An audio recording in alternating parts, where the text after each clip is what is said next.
بسم اللہ الرحمن الرحیم۔ تمام دیکھتی آنکھوں اور سنتے کانوں کو عمر وائس کا سلام۔ میں امید کرتا ہوں میرے تمام دوست احباب خیر خیریت سے ہوں گے، جہاں کہیں بھی ہوں گے خوش اور خوشحال ہوں گے اور اپنی زندگی اسلامی طریقے سے گزار رہے ہوں گے۔ دوستو، آج کی اس ویڈیو میں آپ کو بتاؤں گا حضرت شعیب علیہ السلام کی قوم کا حال۔ حضرت شعیب علیہ السلام کی بار بار قوم کو نصیحت اور ان پر دولت کا غرور سوار، پھر اللہ تعالیٰ کا عذاب اور پھر اس قوم کا کیا حال ہوا، اور بار بار نصیحت کرنے کے باوجود حضرت شعیب علیہ السلام کا ذکر قرآن میں کئی مرتبہ بیان کیا گیا ہے،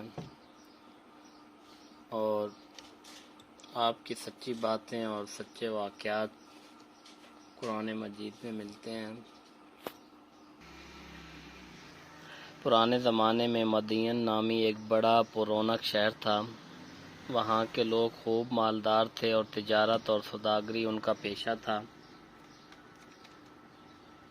مگر وہاں لوگ بتوں کی پوجا کرتے تھے، سودا بیچتے، کم تولا کرتے تھے اور اسی طرح کم ناپا کرتے تھے۔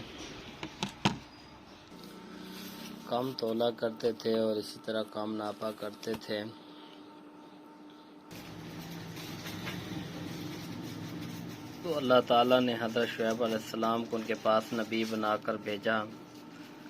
تو حضرت شعیب علیہ السلام نے بڑی نرمی، عاجزی اور پیار سے ان لوگوں سے کہنا شروع کیا کہ اے لوگو، تم صرف اللہ کی عبادت کیا کرو اور ناپ تول پوری کیا کرو، اور لوگوں کو ان کی چیزیں کم تول کرنا دیا کرو، زمین میں فساد نہ پھیلایا کرو، اور تم سڑکوں پر اس غرض سے مت بیٹھو کہ اللہ تعالیٰ پر ایمان لانے والوں کو دھمکیاں دو اور اللہ کی راہ میں سے روکو۔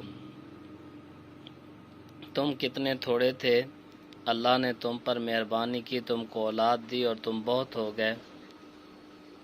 دیکھو، فساد کا نتیجہ ہمیشہ برا ہوتا ہے۔ اگر تم مجھے جھوٹا خیال کرتے ہو اور دوسرے لوگوں کو میرا سچے ہونے کا پورا یقین ہے تو صبر کرو یہاں تک کہ اللہ ہمارے اور تمہارے درمیان فیصلہ کر دے۔ تو دوستو، قوم کے دولت مند رئیس لوگوں نے اس کی بار بار کی نصیحت برداشت نہ کی، اور انہوں نے کہا کہ یہ کس طرح ہو سکتا ہے کہ ہم ان کو چھوڑ دیں جن کو ہمارے آباء و اجداد یعنی باپ دادا پوجا کرتے رہے ہیں۔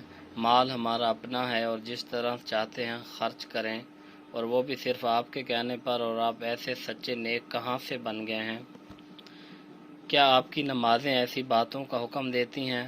آپ جھوٹے ہیں، آپ پر کسی نے جادو کر دیا ہے۔ اگر سچے ہو تو آسمان سے ہم پر پتھر برساؤ۔ اور ان کی قوم کے لوگوں نے کہا کہ اے شعیب، اس بات کا یقین کر لو کہ ہم تمہیں بھی اس بستی سے نکال دیں گے اور ان لوگوں کو بھی جو تم پر ایمان لائے ہیں، ورنہ ہمارے دین میں واپس آ جاؤ۔ تو بہت کمزور آدمی ہو، اگر تمہاری برادری کے لوگ نہ ہوتے تو ہم تمہیں کب کے پتھروں سے مار مار کر ختم کر چکے ہوتے، اور ویسے تمہارا ہم پر کوئی دباؤ بھی نہیں ہے۔ تو حضرت شعیب علیہ السلام کی قوم کے لوگ اپنی دولت اور روپیے پیسے کے غرور میں بار بار اپنے سچے نبی حضرت شعیب علیہ السلام سے اسی قسم کی باتیں کیا کرتے تھے۔ حضرت شعیب علیہ السلام فرماتے ہیں کہ اللہ تعالیٰ نے مجھے سیدھا راستہ بتایا اور اپنی مہربانی سے مجھے حلال روزی بخشتا ہے۔ اب یہ کس طرح ہو سکتا ہے کہ جس کام سے میں تم کو روکوں اسے خود کرنے لگ جاؤں؟ میں تو صرف لوگوں کو درست کرنا چاہتا ہوں اور صرف اللہ پر بھروسہ رکھتا ہوں، بلکہ تم اپنے گناہوں کی معافی مانگو اور اللہ کے حضور توبہ کرو۔ تم لوگوں نے اللہ کو بالکل بھلا دیا ہے۔ کیا تم میری برادری سے زیادہ ڈرتے ہو؟ اللہ کا خوف تمہارے دلوں سے اٹھ گیا ہے۔ میں نے اپنا فرض پورا کر دیا، اگر تم نہیں جانتے تو چند روز کے بعد تمہیں معلوم ہو جائے گا کہ جھوٹا کون ہے اور کس پر اللہ کا عذاب اترتا ہے۔ آخر اللہ کا عذاب آ گیا، شعیب علیہ السلام اور ایمان والے تو بچ گئے، اور جو لوگ اللہ کی نافرمانی کرتے تھے وہ اپنے گھروں میں بیٹھے کے بیٹھے رہ گئے اور ایسے برباد ہوئے کہ گویا ان مکانوں میں کبھی بسے ہی نہ تھے۔ تو بس اللہ تعالیٰ کے سوا دوسرے کی عبادت کرنا، اللہ تعالیٰ کو بھول جانا اور غیروں کو یاد کرنا، رسول پاک صلی اللہ علیہ وآلہ وسلم کی باتیں نہ ماننا، دل کی خواہشات کو پورا کرنا، کم تولنا، کم ناپنا، امن و امان کے بعد زمین پر فساد مچانا، روپیے کا غرور رکھنا، دولت کا گھمنڈ کرنا اللہ کو بے حد ناپسند ہے، اور جو لوگ ایسا کرتے ہیں اور توبہ نہیں کرتے اور صحیح راستہ اختیار نہیں کرتے، آخر کار ایک دن ضرور سزا پائیں گے اور نقصان اٹھائیں گے۔ تو دوستو، یہ تھی حضرت شعیب علیہ السلام کی قوم کا حال، اور حضرت شعیب علیہ السلام کی اپنی قوم کو بار بار اللہ کے راستے کی طرف ہدایت اور ان کا بار بار ان کو ٹھکرا دینا، اور جب اللہ کا عذاب ان پر آیا تو حضرت شعیب اور اس کی قوم کے جو لوگ ایمان لائے وہ سب کے سب تو بچ گئے، اور باقی ایسے تھا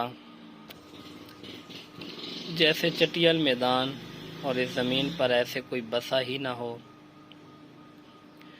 تو دوستو، اسی طرح ہمیں اور آپ سب کو نیک اور اچھے اعمال کرنے چاہیے، ایسے کاموں سے دور رہنا چاہیے جنہیں ہمارے نبی کریم صلی اللہ علیہ وسلم نے کرنے سے منع فرمایا ہے۔ تو آئیے آج ہم عہد کریں کہ اللہ کے سوا کسی کی عبادت نہ کریں گے، ناپ تول میں کمی نہ کریں گے، غرور و تکبر نہ کریں گے، اور کسی کا مال بے ایمانی، جھوٹے یا دھوکے سے نہیں کھائیں گے۔ اگر ہم میں سے بھی کسی نے ایسا کیا تو ہمارا حشر بھی حضرت شعیب علیہ السلام کی قوم جیسا ہو سکتا ہے۔ تو ہم دعا گو ہیں کہ اللہ تبارک و تعالی ہمیں نیک اور اچھے اعمال کرنے کی توفیق دے۔ اللہ آمین۔ ملتے ہیں ایک نئی ویڈیو کے ساتھ۔ اللہ حافظ۔